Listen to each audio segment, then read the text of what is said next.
Olá, boa tarde. Começamos agora mais um Economia em Foco e nós vamos falar de Previdência. A reforma da Previdência ainda está no foco das atenções do país, gera uma grande expectativa, inclusive quanto às perspectivas de retomada da atividade econômica. Nós tivemos alguns embates aí entre o governo e os parlamentares, mas o projeto está andando e nós vamos falar sobre isso agora com os dois convidados que eu tenho aqui, o Márcio Holland, que é economista e secretário de Política Econômica, professor da Fundação Getúlio Vargas, e Hélio Zilberstein, que é economista, professor da FE, especialista em relações do trabalho.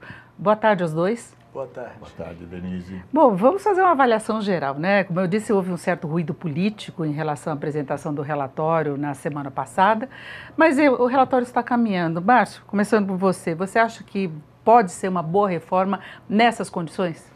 Olha, eu penso o seguinte, não era esperado muito diferente. Haveria uma desidratação da proposta original do governo, alguns pontos já seriam considerados muito difíceis de serem aprovados, como o do BPC, de R$400, aquele valor seria muito baixo, o rural, com contribuição de 20 anos, seria muito difícil alcançar. De qualquer forma, haveria uma expectativa de desidratação. Eu, particularmente, no geral, eu não reclamaria do que se poderia chamar da proposta do relator. Né?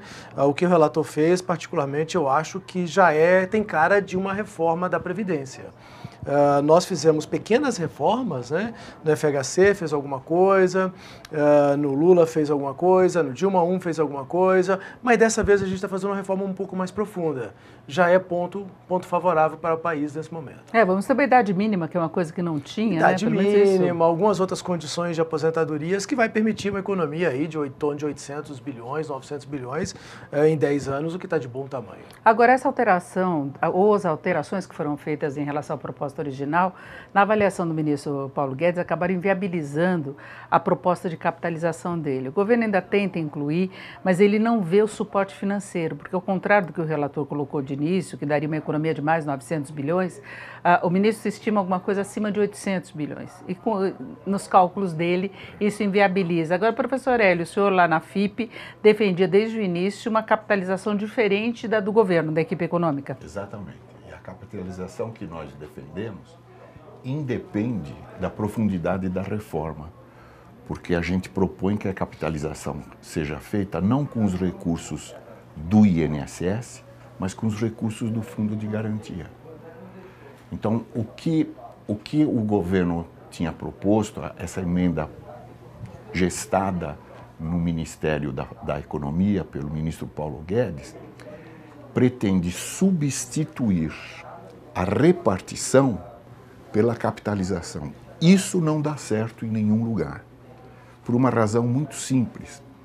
As pessoas da base da pirâmide, o trabalhador mais vulnerável, que tem menos qualificação, ele vai para o desemprego, ele vai para a informalidade, aí ele tem carteira, depois volta para a informalidade, ele não consegue acumular.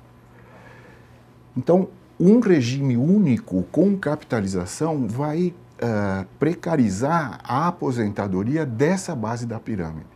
A nossa proposta é que continue a repartição olhando para a base da pirâmide e a capitalização seja feita com o fundo de garantia. Você não precisa nenhuma economia lá na repartição, porque esse recurso já existe. É só mudar a destinação. Partiria do que a pessoa tem de reserva no fundo de garantia? No fundo de garantia. E outra, só para os novos trabalhadores, Denise. Para quem está no seu regime velho, continua do jeito que está. Não mexe, porque nós temos hoje 420 bilhões depositados nas contas do Fundo de Garantia. E esse dinheiro é girado nos programas de habitação, de infraestrutura. Ninguém vai tirar isso. Os novos trabalhadores vão ter um novo Fundo de Garantia que não vai mais para a habitação, vai para a conta de aposentadoria deles. Então, aos poucos, esse volume de 420 vai diminuindo conforme essas pessoas vão aposentando e esse volume da capitalização do fundo vai aumentando. Quem sabe lá na frente, os programas de habitação vão usar esse recurso para financiar a habitação com um subsídio claro, transparente no orçamento da União. Inclusive então, porque os recursos seriam aplicados também, né? Mas claro. você pensa na capitalização com alguma variação em relação a essa proposta, com né? alguma variação. Agora, antes de mais nada, é bom dizer que foi bom o relator retirar a parte de capitalização. Primeiro, pelo que o professor Hélio falou, a proposta é uma proposta de capitalização muito pura, no modelo chileno tradicional, e nós não sabemos... Original, né? Original, e nós não sabemos se o Brasil está preparado para essa proposta. Nós discutimos muito pouco capitalização no Brasil. Eu acho discutir a reforma da Previdência sem um debate mais detalhado do que vem de modelo, acho atabalhoado. Inclusive porque o projeto de emenda constitucional remete para uma lei complementar e a lei complementar não foi apresentada. Então nós sequer, como economistas, especialistas no assunto, sabemos o que está na cabeça do governo com essa proposta. O relator alegou exatamente isso. Ele falou, não sei quanto precisa de suporte financeiro para começar, né, porque você tem todo um estoque de aposentados, de quem vai estar nesse sistema atual, e depois a próxima geração não iria contribuir para essa. Né? Só para lembrar, antes vinha sem contribuição patronal, agora ficou uma confusão no debate se teria ou não contribuição patronal, virou um ruído e não uma proposta bem desenhada de política pública para uma nova geração. Eu, assim como o professor Hélio, nós estamos em linha com a importância de termos capitalização no regime previdenciário brasileiro. Só que eu acho que a gente precisa discutir melhor com a sociedade os modelos. Não pode ser um único pilar. Não pode ser um único pilar. Nós também acreditamos nisso. Não pode ser um único pilar. Essa combinação de repartição, que é o modelo atual, com um tanto de capitalização, parece mais a cara do Brasil. Mas nós temos que conversar mais sobre isso. Nós apenas iniciamos essa conversa. Acho que o Paulo Guedes tem razão com a ideia de capitalização, temos capitalização, mas eu discordaria com o fato de que seria uma capitalização pura. Eu acho que o Brasil precisa discutir melhor esse modelo, seja pelo modelo que a FIPE propõe, através do professor Hélio, outros modelos e variantes que a gente propõe, tem outros colegas propondo outras coisas, e a gente praticamente não discutiu isso adequadamente. Agora, o programa, o sistema de capitalização, ele estaria muito vinculado ao mercado de trabalho. Né? E aí eu queria colocar uma outra questão. A gente tem visto a informalidade maior de mercado de trabalho, novas relações de trabalho, mesmo pensando no fundo de garantia. Por exemplo, hoje a gente tem muitos jovens entrando naquela questão do MEI, que é o microempreendedor individual, que na verdade é uma forma de driblar a legislação trabalhista. Nós temos novas formas de contratação que foram colocadas também pela reforma trabalhista. Exatamente. E ainda tem o risco de ciclos de desemprego como agora. Exatamente. Nessa capitalização, haveria proteção? Como é que se faz esse vínculo? E ao mesmo tempo, eu queria lembrar do enfraquecimento do sindicalismo no Brasil, que é o que pode negociar condições aí dentro da formalidade, uma proteção maior para que não haja... A gente pensa num sistema evoluído, tipo Estados Unidos, em que as pessoas negociam contratos de trabalho com maior flexibilidade, tem condição de poupar. Agora, a realidade brasileira está bem longe disso ainda, não é? Pois é, Denise, esse debate todo, ele foi muito confuso por duas posições extremadas. A primeira, a da PEC, que propunha que um novo sistema teria só a capitalização. E aí a gente tem esses problemas que você levantou. E no outro lado, veio um argumento que eu chamo o argumento da OIT. O pessoal que se opôs à capitalização usou um estudo recente, 2018, da OIT. Eu tive a pachorra de ler com cuidado. É um estudo muito viesado, um estudo descuidado, eu até diria. Sim. E eles mostram que de 1981, começando com o Chile, até 2016, 30 países tentaram fazer a capitalização e 18 voltaram atrás. Então não dá certo, essa é a conclusão. Mas você lendo aquele relatório com calma, você vê primeiro uma coisa, que a própria OIT, isso está reproduzido no texto, ela propõe um regime multipilar, com repartição e com capitalização. A própria OIT. Em segundo lugar, dos 30 países que voltaram atrás, 5 são da América Latina, e eu vou dar os nomes dos 5. A Argentina, a Bolívia, a Venezuela, o Equador e a República Dominicana. Eu preciso dizer mais alguma coisa? Quer dizer, tem um fundo ideológico nessa volta atrás. E na Europa, os 11 restantes dos 18 são todos da área de influência da antiga União Soviética, que não tinha mercados para fazer uma capitalização. Evidente que não podia dar certo. E todos esses países tentaram substituir a repartição pela capitalização. Agora, então não foi um debate que foi enfumaçado por essas duas posições. Ideológico, né? Ideológico, Agora, ideológico. Vou dar um exemplo do caso do Chile, que a gente sempre cita como um exemplo paradigmático de capitalização original, autêntica, lá no início dos anos 80.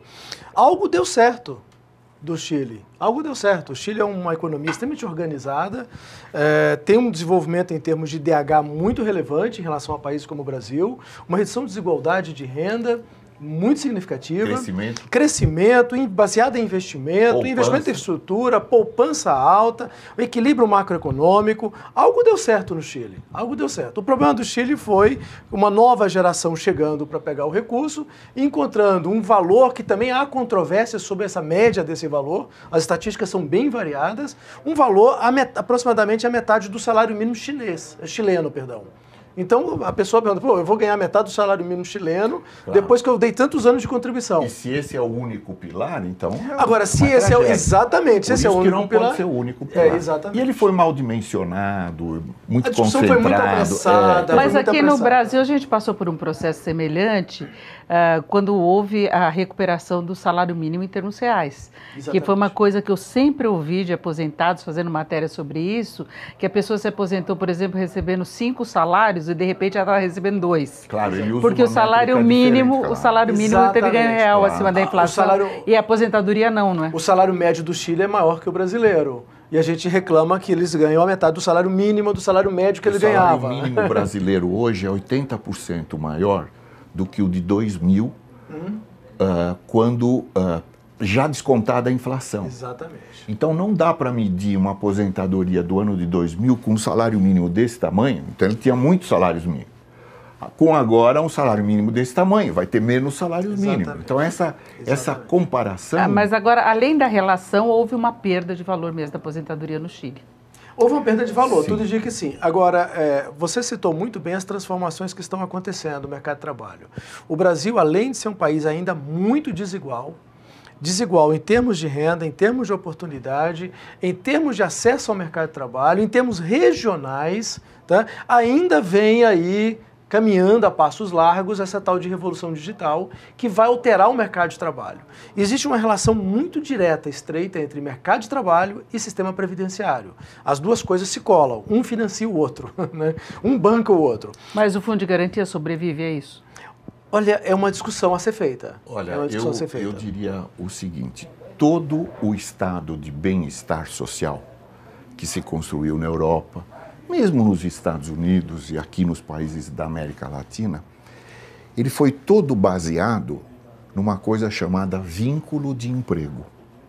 Então só tem acesso, lá atrás, só tinha acesso à saúde quem tivesse carteira assinada. Hoje nós abrimos com o SUS, exatamente, isso não é mais necessário. Só tinha acesso à aposentadoria quem tinha carteira assinada. Hoje, mesmo quem não contribui tem uma aposentadoria, claro que é pequena. Mas esses são os mais pobres, entra no BPC. Esses são os mais pobres. Agora, o grande problema, o grande desafio, isso é na Europa, é nos Estados Unidos. Quando o vínculo de emprego desaparecer, mesmo para quem ganha bem, mesmo para quem é qualificado, ele não vai mais ter vínculo de emprego. Como é que nós vamos financiar a Previdência? Tem um outro detalhe importante. Não é só a repartição. Como que ficaria, como é que seria abastecido esse fundo se você tem um nível de informalidade maior? Seria obrigatório? Não, a informalidade é uma coisa, e essa é uma nova formalidade. Mudança das relações de trabalho é uma nova formalidade. Forma de relacionamento. A gente vai precisar É uma formalidade menos formal, é isso? Exatamente. A gente tem que pensar em formas de fazer essa cobrança. Esse é um desafio que não é só nosso, ele é do mundo inteiro. Agora o Brasil não tem cultura de investir, né? A maior parte da população. Não tem cultura de poupar. Provavelmente, se houver uma sobra de recurso no mês com a nova Previdência, e eu vou te falar um pouco sobre isso, que isso me preocupa, provavelmente vão gastar mais rápido, então não haveria essa propensão a poupar como a gente imagina. O brasileiro está mais para americano do que para japonês, nesse modelo. Agora, tem uma coisa que me preocupa muito, eu não sei a opinião do professor Hélio, que é quando você introduz um regime de capitalização, muito provavelmente o custo fiscal, que a gente chama de cunha fiscal, um termo mais técnico, o custo fiscal desse modelo é menor no mercado de trabalho. Por quê? Porque hoje a gente praticamente o custo da Previdência, do emprego e a relação dele com a Previdência, é de 8% a 11% da contribuição do trabalhador, mais 20% da empresa. Pode chegar a 31%. Num regime de capitalização, não precisa dessa contribuição, vamos chamar, previdenciária. No Chile, 10% financia o modelo. Mas aí houve um problema com isso no Chile. Só para completar, se no Brasil a gente imagina um número menor que 30%, para um novo regime de capitalização, 15, 20, que seja, menos que os 31, que é exagerado, o que pode acontecer? Uma preferência por empregar pessoas que estão nesse regime do que na outra, porque o custo é menor. Então a gente pode ter várias distorções que nós não estamos calculando ainda. Esse era um problema. Se a gente adotar esse modelo proposto pelo ministro Paulo Guedes, nós vamos seria criar uma dualidade no mercado de trabalho, né? Esse é um problema que a gente deve evitar. Agora, essa questão da contribuição patronal ou não, no fundo, quando você cobra da empresa, quem está pagando é o trabalhador. O nosso ouvinte está curtindo... Recebe menos, né? Ele está curtindo o feriadão hoje, não vamos aborrecê-lo com essas contas. Mas vamos fazer o seguinte, o erro do Chile foi em ter a contribuição só do trabalhador. Exatamente. E não obrigar o trabalhador a fazer essa contribuição. Exatamente. Então as pessoas não pouparam. Por isso, só por isso, é que a gente precisa da contribuição patronal. Porque aí, obrigatoriamente, os dois vão contribuir. Vai haver uma guia de recolhimento, não para o INSS, mas para o plano de aposentadoria, em que os dois vão ter que comparecer. Mas na avaliação do ministro, isso desestimularia a contratação. Então, só para o nosso ouvinte, internauta, poder entender, haveria a contribuição do trabalhador, contribuição patronal também, para formar algo semelhante com o fundo de garantia, partiria desse fundo de garantia, e seria obrigatório. Por isso que... Mas não desestimula a contratação? Mas veja, o fundo de garantia, quem recolhe a contribuição? O governo. Não, o governo recebe. Certo. É a empresa. A empresa. Então o trabalhador, mesmo que ele não queira, a empresa está recolhendo. Então com o fundo de garantia a gente não teria esse problema. Todos os novos trabalhadores teriam... Mas se não tiver registro? Bom, nós temos o problema de hoje. Se não tiver registro, ele não vai ter esse fundo de garantia.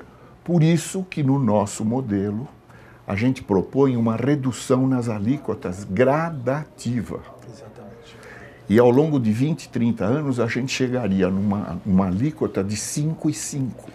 E isso combateria a informalidade. O peso seria menor do que a gente Muito tem menor. hoje. Outra questão importante, não precisaríamos necessariamente ter o teto que temos hoje. A gente supõe esse teto do regime de repartição, que é o modelo atual, em 5.800 que está hoje aproximadamente. Ele é 3 vezes a renda média do trabalho. Ele não precisa disso, como diz o professor, ele está bem maior do que a renda média. Então esse teto pode ser menor, né? Pode ser menor, você pode ter lá aquela renda, uma renda para o idoso, universal, não contributivo, como as sociedades mais modernas têm hoje, todos têm direito a ganhar o mínimo do mínimo, que seja um salário mínimo, meio salário mínimo, um BPC, né, universal, e você teria aí um teto menor do que os 5.800, e se alguém desejasse aposentar por mais que isso, 3, 4 vezes, 10 mil, 15, 20 mil, vai contribuir proporcionalmente para isso. Né? Essa é uma ideia básica. É como acontece com o sistema que você tem um plano de previdência privada numa empresa. Que é um exemplo. Uma empresa tem isso, né? Exatamente. Que é um exemplo que a gente já tem. Qual que é o grande segredo nosso neste momento que é bom reforçarmos? Nós já temos um modelo multipilar. Né? Nós já temos um modelo misto. Vou dar um exemplo, o FUNPRESP. O FUNPRESP é dos servidores públicos, regulamentado a partir de 2013. Os servidores públicos que ingressaram na carreira a partir de 2013, lá os professores da USP, né, que ingressaram na carreira, têm um teto. O FUNPRESP é para os federais. Para os federais, eles adotaram. Eles adotaram a mesma coisa. Os professores de Universidade Federal que ingressaram a partir de 2013, em algum momento, eu não me recordo quando, têm aposentadoria só pelo teto. Antes a aposentadoria era integral. Todo o salário e permanente. Caso eles queiram uma aposentadoria maior, eles fazem uma contribuição adicional. É exatamente essa a ideia. Agora, o governo tentou propor isso daí para o funcionário federal, funcionário público, e não teve muita adesão, não é? Porque as pessoas preferem ficar no regime antigo que garantia uma aposentadoria. A conta está fechada lá, né? Mas foi feito uma mudança na regra que foi o seguinte, é muito sutil.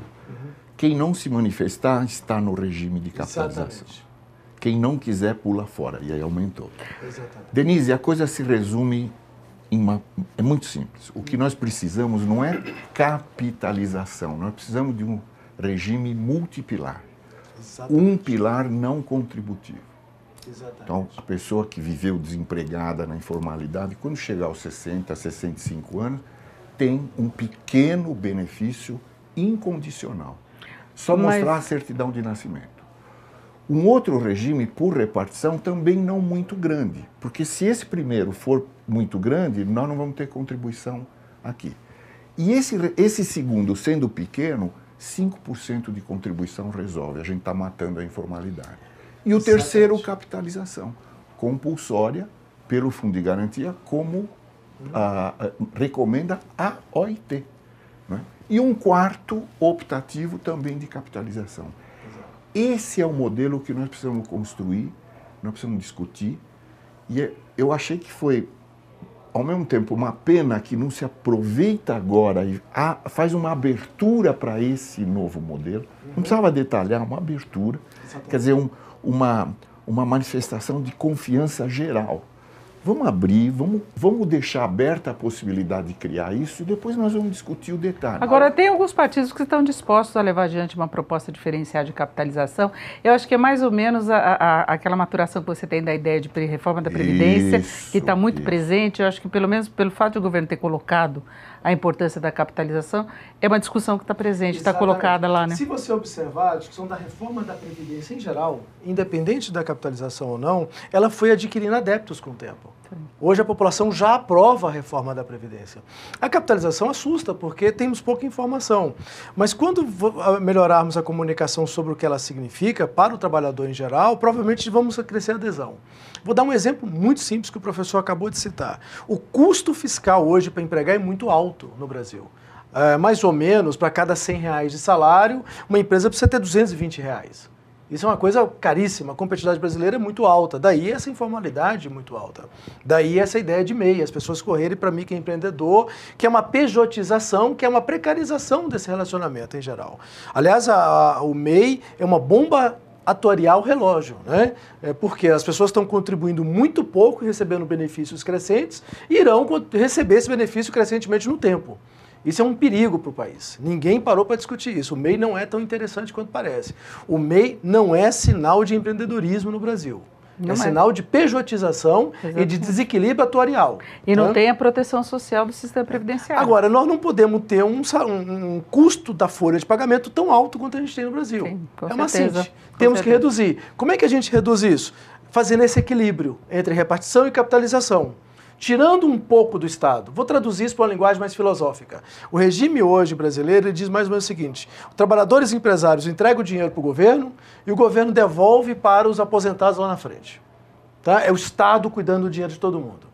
Num regime como esse, a gente diz, governo, você fica com pouco, o outro a gente vai cuidar porque a gente talvez cuide até melhor do que você. Acho que é por aí. E o governo não está cuidando bem porque ele tem que cobrir cada vez mais, as pessoas estão recebendo mais tempo, então não é suficiente o que ele tem, né? A nossa aposentadoria é como uma casa de uma pessoa do povo que foi acrescentando puxadinhos.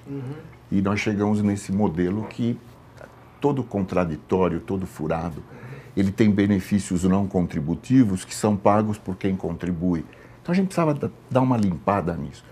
Nós vamos ter um não contributivo, o Tesouro vai pagar e todo mundo vai saber quanto Agora, custa. E o pessoal que está agora no sistema atual, que vai continuar nesse sistema, mesmo com mudança de regras, na nossa proposta, da onde vai vir a contribuição? Então, na nossa proposta, o novo trabalhador vai ter as mesmas alíquotas do antigo, para não causar dualidade no mercado de trabalho. E aos poucos as duas vão baixando. É um processo que vai levar alguns anos. Agora, nós também temos propostas para diminuir esse tempo de transição. Uma delas, por exemplo, usar os 40% do fundo de garantia que vão para o BNDES para financiar a Previdência. O relatório coloca isso. O que também gera controvérsia. Porque é mais ou menos... tributação dos bancos, tem uma colega sua no jornal que disse que é mais ou menos como vender a prata para poder almoçar. né? Você pegar um recurso que supostamente vai para investimentos, eu acredito muito que um dia a gente vai fazer investimento em infraestrutura para pagar despesas previdenciárias. Então a gente tem que saber lidar com isso, né? Eu prefiro que o governo tenha programas de infraestrutura, busque no mercado esses recursos e subsidie explicitamente o que precisar. É possível também. Não é? Agora, essa coisa de você entregar para o BNDES 24 bilhões por ano, garantidamente, sem nenhum compromisso, eu prefiro usar nesse problema fiscal que está aqui. Ou pelo menos parcialmente, né? Mas não se teria mais o fundo de garantia do modelo atual? A pessoa, por exemplo, para casa própria, isso acaba? Esse é o PIS, não é o fundo de garantia. Não, eu estou falando no sistema de capitalização. Sim. Não. Então, se o fundo de garantia for usado para capitalização, ele vai ser gradualmente utilizado. Só os novos trabalhadores é que vão fazer isso. Então, aqueles 420... Então, os novos não vão ter mais fundo de garantia? Eles vão ter o fundo de garantia, mas para aposentadoria. Tá. Não para compra da casa própria, em caso de demissão, essas coisas. Nós temos uma proposta, mas como eu disse, acho que eu não quero atrapalhar o feriadão. A gente tem muito detalhe, propostas, né, para utilizar ao mesmo tempo o fundo de garantia como seguro-desemprego e fundo de aposentadoria. Mas se você nos chame na sexta-feira que vem, que a gente pode... Vamos ver como é que encaminha a reforma. Aliás, eu queria uma avaliação geral, antes de nós encerrarmos, em relação a essa reforma. A grande expectativa é que ela promova um ajuste fiscal, que o governo saia das cordas aí em termos de finanças. Agora, a gente já viu a sinalização do próprio governo de que talvez haja esse problema com regra de ouro nos próximos anos, a necessidade de buscar recursos no mercado para custear despesas obrigatórias, né? Então, não fecha a conta ainda, mesmo que fosse aquela reforma de 1 trilhão e 200. Não promove o ajuste agora. Vamos por parte. A reforma da Previdência é extremamente essencial por conta da dinâmica demográfica brasileira, das inovações que estão acontecendo no mercado de trabalho, no mercado produtivo em geral, e também para reduzir a velocidade de crescimento das despesas previdenciárias. Elas estão hoje no regime geral da Previdência para lá de 500 bilhões. Tá? Se a gente leva tudo em conta, a gente está gastando 14% do PIB brasileiro, levando em conta estados, municípios, regime próprio, regime geral, 14% do PIB brasileiro com Previdência e 0,3% com investimento em infraestrutura, o que é completamente sem sentido. Então ela não vai entregar um ajuste fiscal e ela não vai entregar uma recuperação da atividade econômica imediatamente. Então, acho que ela é fundamental, indispensável, vai melhorar muito o ambiente de negócio no Brasil, mas não espere o Brasil crescendo de forma acelerada no crescimento já está meio certo. E não espere um ajuste fiscal nos próximos 2, 3 anos por conta da reforma da Previdência. E o ajuste vai vir do quê? Do crescimento, concessões, por aí? Eu acho que precisamos olhar mais despesas no Brasil. O Brasil ainda continua gastando. Olha, Denise, se você tivesse feito essa pergunta para mim há um mês atrás, a minha resposta iria estragar o feriadão dos seus ouvintes.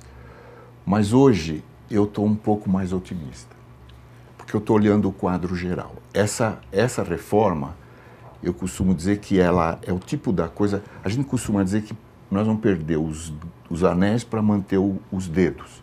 Então a reforma está mantendo os dedos. Mas eu acho que ela está mantendo alguns anéis também. Nós não estamos perdendo todos os anéis. A idade mínima, por exemplo, é uma conquista enorme. Algum tempo atrás, nem pensar. Agora, a reforma paramétrica, ela é uma condição necessária e não é suficiente.